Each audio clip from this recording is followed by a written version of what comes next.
Before kings went to war, before empires rose or fell, and before fishermen went out to catch, they all made one stop: a mountain temple and a woman who claimed to speak for the gods. She was the Oracle of Delphi, the most important and most remembered fortune teller of the classical world. We've all heard of the Oracle, but her existence is shrouded in mystery. Who were the women who filled this role exactly, and what kinds of information did they give?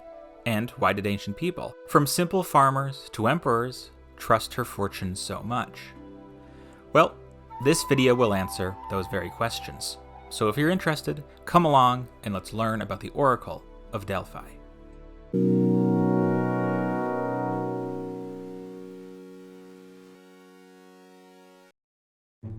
This video is brought to you by my Patreon.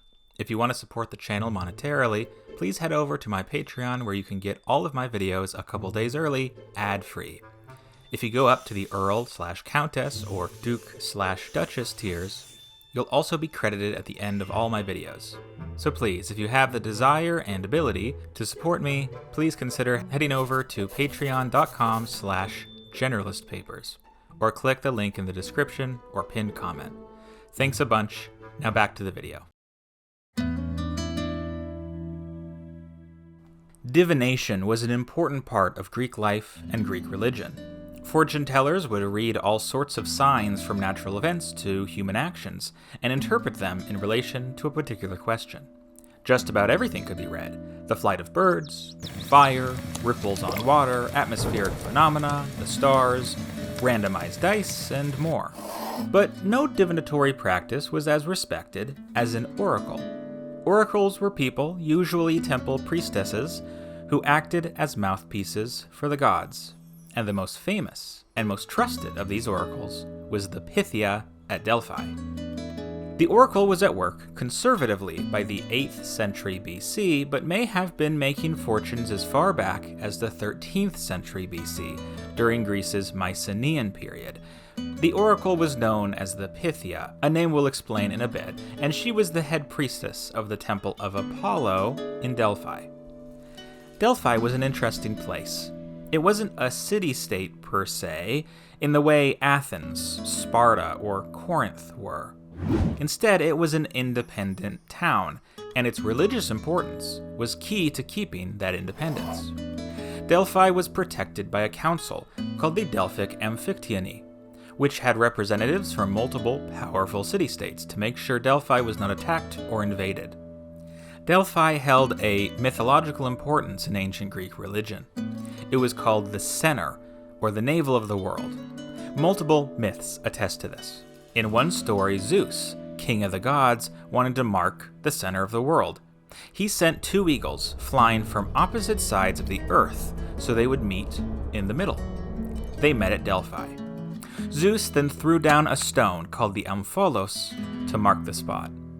That stone was displayed in the Temple of Apollo and still exists today. Another myth explains Apollo's association with the place. Apollo was the Greek god of poetry, music, archery, and most important for our purposes, prophecy. He wanted to find a place to set up his temple and his oracle.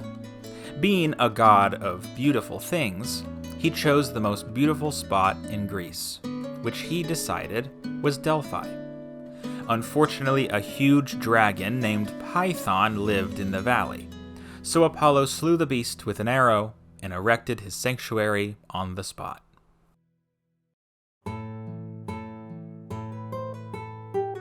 We know little about the individual women who served as the Pythian priestess, or how they were chosen.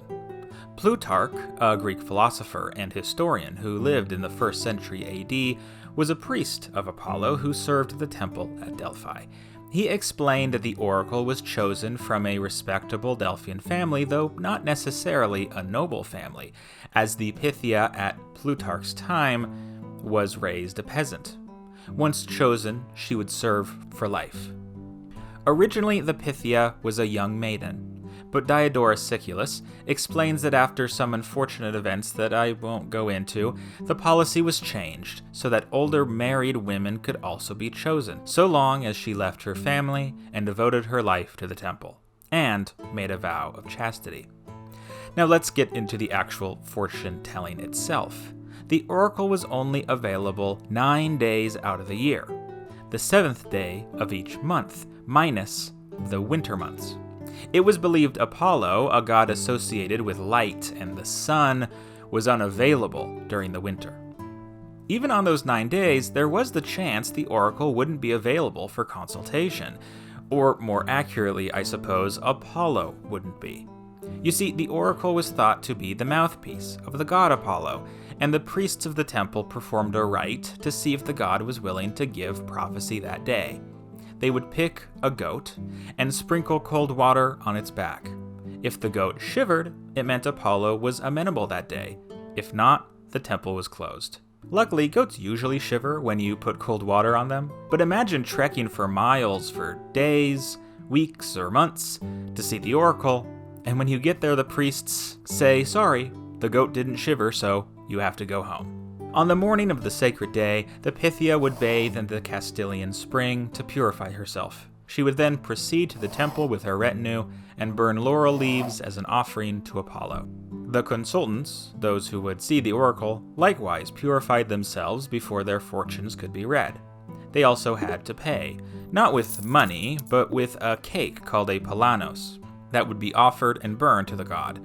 The consultants did have to buy the palanos from the Delphians, so really they did have to pay money. During the heyday of Delphi, people from all over the ancient world would arrive on the oracular days for consultation. It got so popular that the temple came up with a system to choose who would see the oracle first. The local Delphians were always first in line, then Greeks from city-states who were part of the Amphictyony Council, then other Greeks, and finally any non-Greeks. Unfortunately for the fairer sex, all consultants were men, as no women bar the priestesses were allowed in the temple's inner sanctum, where the oracle worked. Consultants were in 2 categories, those looking for a personal fortune, and those who were representatives of city-states or nations. These official representatives often had to pay more for their consultations. The actual divination process is a bit mysterious. We know the consultant, after being purified and paying his palanos, would make an animal sacrifice at the temple before going to the inner sanctum. Traditionally, it was believed the inner part of the temple was underground or in a cave, as is depicted in much of Western art, but there's no archaeological evidence of this. It seems the oracle simply worked from a specific room in the back of the temple. It is also unclear if the consultants actually stood face to face when asking the oracle his questions, or if he had to wait in a side room and his questions were delivered by a priest for him. All in all, the process is shrouded in mystery, and we modern people have to accept that. But we know that one way or another, either by direct questioning or indirect questioning through a priest, the oracle would give her advice. But how did she give her advice? It was believed, of course, that she was speaking for the god Apollo, but what sort of answers did she give, and in what form? Let's go over the first question. How did she give her prophecies? No issue has been more hotly debated than the process by which the Pythia was inspired to give her responses.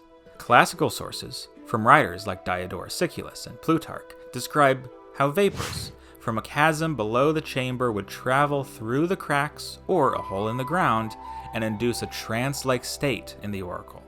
She would then say, or sing, or yell, or mutter her prophecies. When the site of Delphi was excavated in the 1890s, researchers were very disappointed to find no vapor-filled chasm to speak of. For decades, it was believed that the classical sources were wrong, and the vapor-induced mania described was a lie the whole time. Historians focused on other possibilities to explain the oracle's altered state. Some saying she chewed on laurel leaves for inspiration, others saying that her trance was a sort of self-hypnosis, others still believing it was a complete sham all along. Recently, however, geological research around the site of Delphi has allowed the vapor theory to re-emerge. Geologist Jelle de Boer And archaeologist John Hale discovered that the site of Delphi lies on 2 fault lines, and that the gases released by these fault lines, mostly ethane, methane, and ethylene, could explain the testimonies of the classical writers, and their assertion that vapors from the earth were what inspired the oracle's altered state. So okay, that seems to explain the process the oracle went through to utter her prophecies, but what about the prophecies themselves? This is another point of confusion, unfortunately. Once again, different sources tell us different things. It seems that the answers given were often vague and ambiguous. They were even possibly related in hexameter verse, as a sort of riddle. We don't know if the Pythia herself came up with these verses, or if the priests interpreted her words and made them into poems. The famous story of King Croesus, told by Herodotus, can give us a good example of the types of answers she would have given. Croesus, king of Lydia in modern-day Turkey, went to the Oracle of Delphi to ask if he could defeat the Persians if he went to war with them. The oracle gave him this answer: Croesus, having crossed the river Hale, will destroy a great empire. Croesus, of course, took this to mean he would win the war and topple the Persian Empire. But instead, he lost, and the empire that was toppled was his own. The oracle's answer was ambiguous. It never specified which empire would fall if Croesus went to war. We don't actually know if this prophecy was given, or if Croesus even went to see the oracle, as Herodotus is unfortunately a pretty unreliable source. Still, the story gives us insight into how the Greeks understood the oracle to work. You could not take the prophecies at face value or interpret them in a way pleasing to your wishes. So consulting the Pythia did not always provide a quick answer to a straightforward question, but rather paved the path for a process of deliberation that allowed the consultant or the community to come to their own decision. Thus, the Oracle of Delphi was not so much a fortune-telling service, but more a divine advice line. Or as Heraclitus, a pre-Socratic Greek philosopher, said, the oracle neither conceals nor reveals, but indicates. The oracle was an advisor, albeit with a unique godly authority. And this is why it was able to last so long. Had the oracle given straightforward prophecies or delivered easy-to-understand advice, the statistical incorrectness of some of her consultations would have destroyed the oracle's reputation. But as an ambiguous advice giver, her position and the position of Delphi was secure. This did not mean that every person living in ancient Greece took her completely seriously. Plenty of people, especially poets and playwrights, made fun of the practice, and even pointed out its absurdity. Euripides, in a fragment of an otherwise lost play, wrote, "The best seer is the one who guessed right." The oracle and her city Delphi started to decline during Roman rule. The Romans, while they respected the oracle, were fond of more scientific, at least in their eyes, forms of divination. Finally, the oracle closed down completely under Christian Emperor Theodosius I in the 4th century AD. The Oracle of Delphi was many things: mystic, medium, and even a political player. She sat at the crossroads of religion and power, channeling the voice of a god from her stool in a temple atop a hill. Was it divine inspiration, clever manipulation, psychoactive gases? Maybe all three. But one thing's for sure: when the ancient world had questions, it was the Pythia who held the answers. Thanks so much for watching. If you could go back in time and ask the Oracle anything, what would it be? No need to get too personal, of course. Please like and subscribe, and support me on Patreon if you're able. Thanks for watching. Bye!